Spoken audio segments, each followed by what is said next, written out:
باللہ من الشیطان الرجیم بسم اللہ الرحمن الرحیم۔ سورہ فاتحہ کی چوتھی آیہ مقدسہ ہے ایاک نعبد، تیری ہی ہم عبادت کرتے ہیں۔ عبادت کسے کہتے ہیں اور عبادت کا معنی کیا ہے؟ لغت و تفسیر کی تمام کتابوں میں آپ کو یہ ایک ہی عبارت ملے گی، اقصی غایت الخضوع والتذلل، یعنی حد درجہ کی عاجزی اور انکساری۔ اب علماء مفسرین نے حد درجہ کی عاجزی اور انکساری کو سجدے سے تعبیر کیا ہے، یعنی سجدہ ایک ایسی عبادت ہے جو عبادت عجز و انکساری کی انتہا ہے۔ اب اگر حضرت انسان اس کے اوپر غور کرے کہ سجدہ ہی آخری اس کی عجز و انکساری کی مثال ہے، تو باقی جو عبادات کے اندر حرکات و سکنات ہیں، مثلا انسان ہاتھ باندھ کر جو کھڑا ہوتا ہے، پھر اس کے بعد رکوع کرتا ہے، رکوع کے بعد جب کھڑا ہوتا ہے سیدھا، پھر سجدہ کرتا ہے اور سجدے کے بعد بیٹھتا ہے اور پھر دو زانو ہو کر اتحیات کی صورت بیٹھتا ہے، کیا یہ حرکات و سکنات عبادت نہیں ہے؟ تو اگر یہ انسان کے جب دل و دماغ میں سوال آتا ہے تو یقیناً اس کو جواب یہی ملتا ہے کہ نماز کے اندر یہ ساری حرکات و سکنات جو ہیں یہ عبادت ہیں، اور یہی حرکات و سکنات جب نماز کے اندر کی جائیں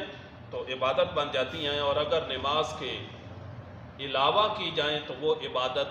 نہیں بنتی۔ اور اگر یہی حرکات و سکنات اگر کوئی بیٹا اپنے باپ کے سامنے ہاتھ باندھ کر کھڑا ہو جاتا ہے، یا شاگرد اپنے استاد کے سامنے ہاتھ باندھ کر کھڑا ہو جاتا ہے، یا دو زانو ہو کر اس کے سامنے بیٹھتا ہے، تو کیا یہ بھی عبادت تصور ہوگی؟ تو ان دونوں میں فرق کرنے کے لیے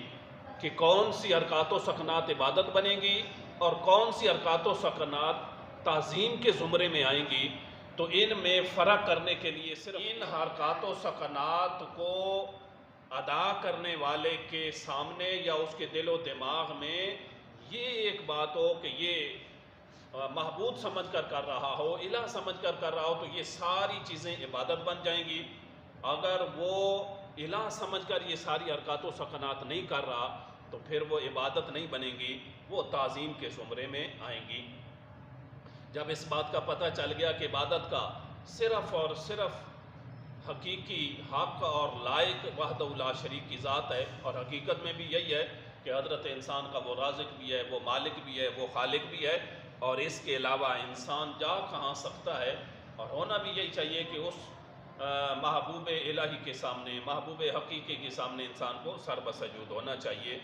اور یہاں پہ ایک بڑے مزے کی بات ہے کہ ایاک نعبد، ایاک کے ساتھ اللہ رب العزت نے اس کو مخصوص کر دیا ہے کہ اگر صرف نعبد ہوتا کہ ہم تیری عبادت کرتے ہیں، تو اس سے تصور یہ ہو سکتا تھا کہ ہم کسی اور کی بھی عبادت کرتے ہیں، اللہ کی بھی عبادت کرتے ہیں، ہم کسی اور کی بھی عبادت کر سکتے ہیں۔ تو ساتھ اللہ رب العزت نے ایاک لگا کر اس بات کا جو خدشہ تھا اس کو بھی دور کر دیا کہ ہم تیری ہی ہم عبادت کرتے ہیں، تیرے علاوہ ہم کسی کو نہ الہ مانتے ہیں اور نہ تیرے علاوہ کسی کے سامنے اپنی جبین کو جھکاتے ہیں۔ دوسری یہاں پہ مزے کی بات یہ ہے کہ ایاک نعبد میں تحصیر، حصر اور تحصیر کے علاوہ اور بھی بڑی ایک لطیف بات ہے کہ عبادت کرنے والی یہ جہاں تین باتیں ذکر ہوتی ہیں، ایک ہے عابد، ایک ہے اور دوسری عبادت اور تیسرا معبود، تو یہاں پہ عابد اپنی ذات کو بھی بھول جائے اور عبادت کا مقصود بھی بھول کر اس کی صرف اور صرف نظر جو ہونی چاہیے وہ رب ذوالجلال کی ذات کے اوپر ہونی چاہیے۔ اس کے اندر جو تیسری بات ہے نعبد کا صیغہ جو ہے یہ جمع کا صیغہ ہے کہ ہم تیری عبادت کرتے ہیں، حالانکہ انسان ایک ہوتا ہے اور وہ کہہ رہا ہوتا ہے کہ ہم تیری عبادت کرتے ہیں۔ تو اس سے علماء مفسرین نے بڑے لطیف بات یہ بیان فرمائی ہے کہ جب بندہ یہ کہتا ہے نا ایاک نعبد، تو ان مقربین بارگاہ سمدیت کی نمازوں کے ساتھ اپنی نمازوں کو ملا کر بارگاہ الہی میں پیش کرتا ہے تاکہ میری نماز بھی رب ذوالجلال کی بارگاہ میں قبول ہو جائے۔ آگے اللہ رب العزت ارشاد فرماتے ہیں وَإِيَّاكَ نَسْتَعِينُ، ہم تجھ سے ہی مدد چاہتے ہیں، ہم ہر حال میں تیری بارگاہ میں اپنا دامن طلب پھیلاتے ہیں، تجھ سے ہی عزتوں کا سوال کرتے ہیں۔ تو اس سے یہ مطلب نہ لیا جائے کہ جو اسباب ہیں عالم اسباب میں سے اسباب کو قطع نظر کر لیا جائے، جیسا کہ حضرت انسان جو ہے علاج کے لیے بیماری ہو تو علاج سے کنارہ کش ہو جائے، اور تلاش رزق کے لیے وسائل معاش سے دستبردار ہو جائے، اور اصول تعلیم کے لیے استاد کی صحبت سے بیزار ہو جائے۔ تو ایسا نہیں ہے، کیونکہ اللہ رب العزت نے ان وسائل کے اندر برکتیں رکھی ہیں، تاثیر رکھی ہے، اور ان وسائل کو بروئے کار لانا عین توحید ہے۔ یہ کوئی کسی غیر سے استعانت کی بات نہیں ہے، بلکہ حقیقتاً رب ذوالجلال کی بارگاہ سے ہی مانگنا ہے، کیونکہ اسباب کو مہیا کرنے والا رب ذوالجلال ہے، اور ان اسباب میں سے سب سے مؤثر ترین سبب جو اللہ رب العزت نے بنایا ہے، رکھا ہے، وہ دعا ہے، اور اس کے اندر تاثیر بھی ہے اور اس کے اندر اثر بھی ہے۔ اور دعا، کیونکہ حضور نبی کریم صلی اللہ علیہ وآلہ وسلم کی حدیث مبارکہ ہے، اللہ رب العزت اپنے محبوبان جو خدا ہوتے ہیں، اپنے مقربین جو ہوتے ہیں، ان کی دعاؤں کو قبول فرماتا ہے۔ حدیث قدسی ہے جس کو امام بخاری اور دیگر محدثین نے اس کو روایت کیا ہے کہ اللہ رب العزت اپنے مقبول بندوں کے متعلق ارشاد فرماتا ہے لَإِن سَأَلَنِي لَأُعْطِيَنَّهُ، اگر وہ مجھ سے سوال کریں تو میں ضرور ان کو عطا کروں گا، وَلَئِنِ اسْتَعَاذَنِي لَأُعِيذَنَّهُ، اگر وہ مجھ سے کسی چیز سے پناہ مانگے تو میں ضرور ان کو پناہ دوں گا۔ تو گویا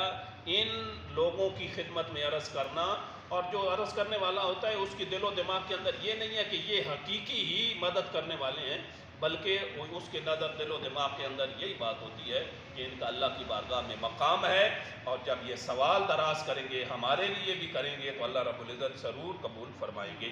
آگے اللہ رب العزت ارشاد فرما رہے ہیں اهدنا الصراط المستقیم، چلا ہم کو سیدھے رستے کے اوپر، یعنی ایک بندہ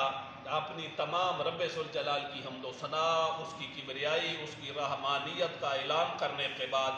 اپنی ناتوانی اور کمزوری کو بیان کرنے کے بعد، اس کی بے پناہ عنایتوں کا شمار کرنے کے بعد، اب دامن طلب رب ذوالجلال کی بارگاہ میں پھیلا کر یوں مانگ رہا ہے کہ میں کمزور ہوں، نفس کی فریب کاریاں اور شیطان کی وسوسہ اندازیاں بہت شدید ہیں، میرے مالک کائنات ہمیں سیدھی راہ کے اوپر